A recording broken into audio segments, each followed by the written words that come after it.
Bonjour à tous et soyez les bienvenus dans l'Hebdo, le condensé en 15 minutes chrono des temps forts de la semaine. Le taux de mortalité sur les routes de Vendée inquiète, plus de 12,5% comparé à l'an dernier, et ce dans un contexte de baisse nationale. À date, 37 personnes sont mortes au cours d'un accident de la circulation en 2023 dans le département, contre 32 pour 2022. Les accidents souvent à moins de 15 km du domicile.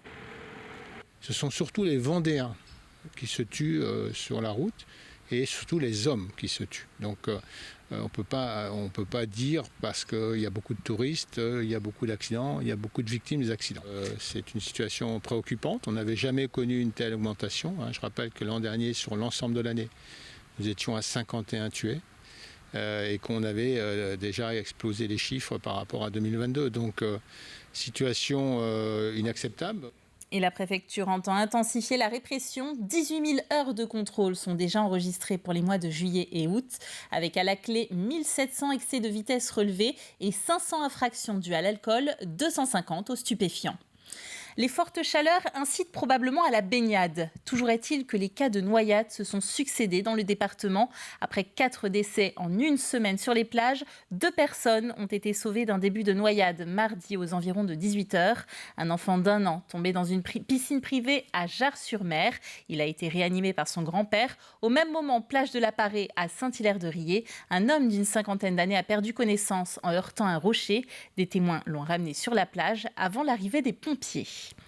Le 28 octobre 2022, Gérald Darmanin annonçait la mise à disposition d'un fonds de 150 millions d'euros pour les services d'incendie et de secours. Une somme attribuée en fonction des souhaits d'investissement départementaux. Nous avons appris ce jeudi que la Vendée allait bénéficier de la somme d'1 579 500 euros. Cette aide va venir nous aider à acquérir 10 camions pour lutter contre les feux de forêt et 7 véhicules du même type que celui qui est derrière moi. Donc ces véhicules étaient déjà inscrits au budget, donc ça va venir largement donner un coup de pouce. Donc c'est une aide qui va venir couvrir à peu près 50% de la dépense prévue. Cette semaine, vous avez pu découvrir les premiers épisodes de notre série consacrée aux moyens à disposition des gendarmes pendant la période estivale.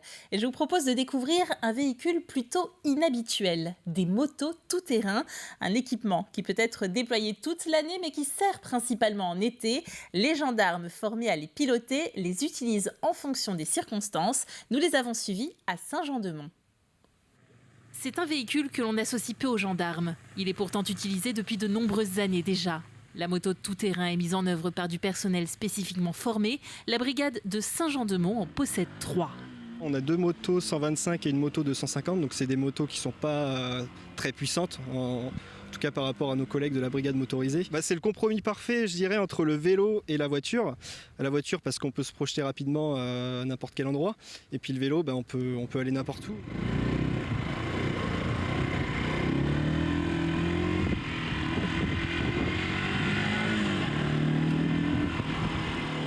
Pas tout à fait le même gendarme quand on est en voiture qu'en moto, parce que sur les parkings on va plus avoir tendance à regarder différemment, on va pouvoir se mettre dans des endroits où on ne pourrait pas se mettre en voiture tout simplement. L'été ça va être principalement de la surveillance sur un réseau côtier comme nous, on a tous les parkings, on a beaucoup de vols dans les véhicules, mais on a aussi des feux dans la forêt, on peut avoir des interventions sur les plages avec le monde. Donc ça va être essentiellement de la surveillance et de l'intervention. L'hiver, on va essentiellement les employer sur du contrôle routier ou éventuellement sur une disparition de personnes dans des endroits où, comme je le disais, où la voiture ou le vélo ne suffisent plus. Olivier est pilote depuis plus de 12 ans. Quand on arrive à découvrir quelqu'un qui est disparu depuis plusieurs jours, oui, ça donne une fierté quand même. On est content. Oui, ça m'est déjà arrivé, oui. Ou des auteurs de cambriolage qui se cachaient dans la forêt. Les motos tout-terrain ont un truc en plus, la sympathie qu'elles suscitent auprès du public, visible dès les premiers kilomètres. On voit généralement dans les yeux des enfants des petites étoiles, donc si ça peut permettre à des futurs recrues de venir dans nos rangs, c'est toujours bon à prendre. Les gens sont surpris parce qu'un gendarme qui est au bord de la route on va tendance à avoir le sentiment que c'est pour de la répression, alors que là finalement les gens viennent plus nous parler, nous poser des questions. On a des spécialistes de moto des fois qui nous posent des questions. Dernier atout et non des moindres, la capacité du véhicule à se faufiler dans les embouteillages. Et ne manquez pas en début de semaine notre épisode consacré à la garde républicaine à cheval. Au centre hospitalier départemental de Vendée, parlons maintenant d'une innovation. L'arrivée d'un robot chirurgical, le premier dans le département. Il permet des soins moins invasifs et plus précis. Avant sa mise en service le 14 septembre, les médecins apprennent à le manipuler. Alix Lanos était présente à cette formation. Le docteur de Boutmassé, chirurgienne, est en plein exercice sur le simulateur. Mais dans quelques semaines à peine, elle opérera à l'aide de ce tout nouveau robot chirurgical. Un équipement de pointe aux nombreux bénéfices pour les patients. Donc là, on est sur un simulateur, donc je vois l'intérieur du simulateur. Mais sinon, après, je verrai en 3 dimensions l'intérieur du patient. Et je vois aussi mes instruments que je vais pouvoir manipuler. On est sur de la chirurgie qui est mini-invasive, donc c'est des patients qui vont récupérer beaucoup plus vite de leur chirurgie, qui potentiellement auront moins de complications. Cette chirurgie robotique est surtout axée sur la prise en charge du cancer. C'est un projet qui est pluridisciplinaire, qui va servir aux chirurgiens urologues, digestifs, gynécologues et ORL. Doté de 4 bras articulés permettant d'atteindre des zones difficiles, voire impossibles à saisir manuellement, ce robot offre une plus grande dextérité aux chirurgiens. Il est clair que le fait d'avoir des pinces qui vont tourner à 360 degrés sur elles-mêmes avec des rotules, avec des coagulations, des choses comme ça, vont être plus appréciables et vont nous apporter de la dextérité chirurgicale. Des gestes plus fluides et un gain de temps pour les chirurgiens, une diminution du risque infectieux et du temps d'hospitalisation pour les patients. Avec l'acquisition de ce robot, plus besoin d'envoyer certains patients à Nantes, une véritable avancée dans la prise en charge des cancers. En fait, ça nous donne une liberté de mouvement qui nous permet d'aller opérer des patients qui initialement étaient en voie incisionnelle, c'est-à-dire en laparotomie, on ouvrait les patients et là ça va nous permettre de faire des procédures mini-invasives sur des cas plus complexes. L'objectif c'est que les patients aient moins de douleur et donc ils récupèrent plus rapidement en post-opératoire et retrouvent leur état antérieur plus rapidement. Une petite révolution pour le traitement des cancers gynécologiques, digestifs, ORL ou encore de la prostate. 2 chirurgiens dans chacune de ces spécialités sont actuellement en train de se former à l'utilisation du robot qui sera utilisé pour la première fois sur un patient le 14 septembre prochain. Et l'acquisition du robot représente un investissement de 1,3 million d'euros, financé en partie grâce à la région et au département à hauteur de 325 000 euros chacun et complété de 130 000 euros de la Ligue contre le cancer. Mardi, au prieuré d'Auzay se déroulait la 3e édition des Lettres d'Auzay, un surprenant festival consacré à l'art de la correspondance. Et cette année, l'artiste et peintre mexicaine Frida Kahlo était à l'honneur. Voyez ce reportage soigneusement écrit de la main de Grégoire de Châtillon.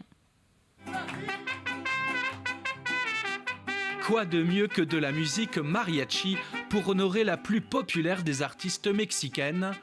L'artiste peintre Frida Kahlo est à l'honneur pour cette 3e édition des Lettres d'Auzay, une journée de festival dédiée à l'art postal. Sur place, chaque visiteur est d'abord invité à se rendre au relais de la poste.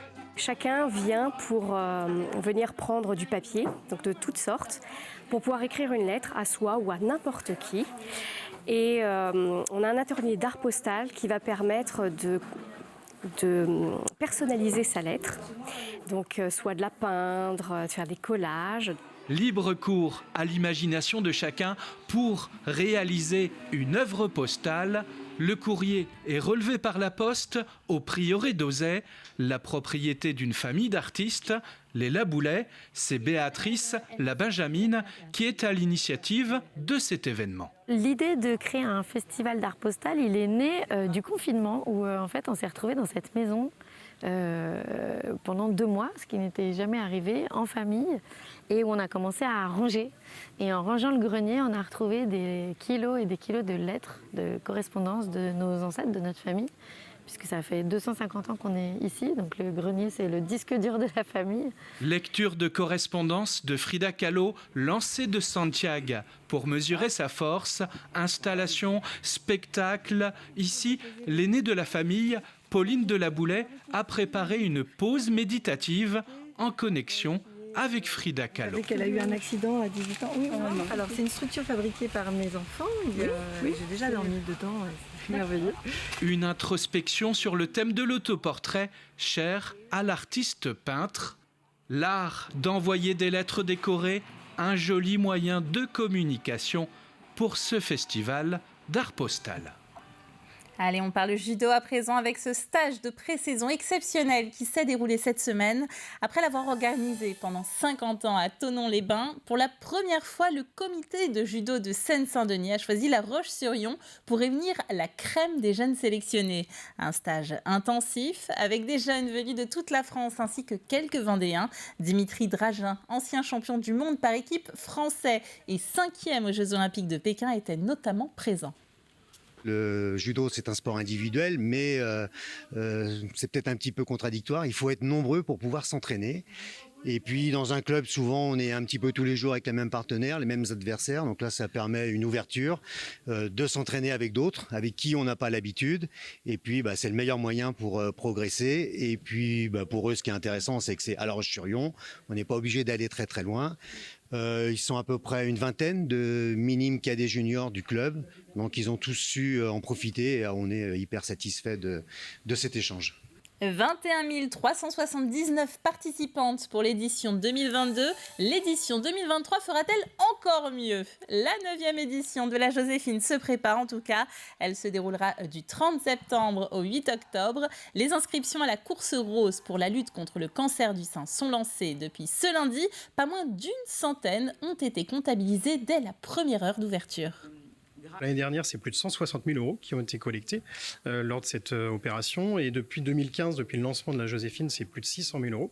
Eh bien, ça permet en fait à la Ligue contre le cancer de Vendée, qui ne fonctionne que grâce aux dons, je le rappelle, eh bien, de financer, de poursuivre l'ensemble de ces missions. Donc effectivement, il y a un besoin de plus en plus important. C'est plus de 600 nouveaux cas déclarés chaque année de cancer en Vendée. Donc on sait que voilà, le besoin est là.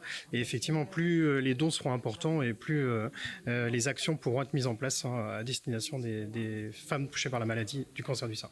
On termine cet hebdo dans un des hauts lieux du tourisme vendéen, le Puy du Fou, un incontournable que nous avons choisi de visiter avec des fans, des vrais. Depuis 20 ans, chaque été, ils arpentent jour après jour les allées du parc sans jamais se lasser.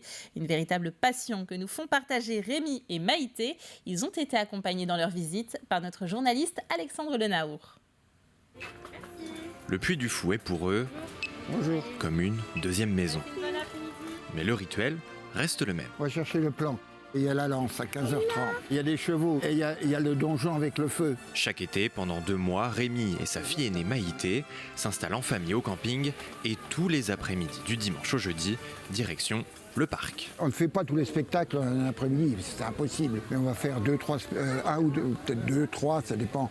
Un après-midi et le lendemain, on va faire d'autres. Aujourd'hui, c'est le secret de la lance et à raison de 10 par saison, le spectacle n'a plus vraiment rien de secret pour Maïté. On arrive un peu à voir les petits écarts ou les petits accros qu'il y a ou les manquements en fait. Une fois, il y avait un cascadeur qui était tombé du cheval et le cheval a fait déjà continuer mais à vide. Même sous un temps capricieux, pas question de renoncer.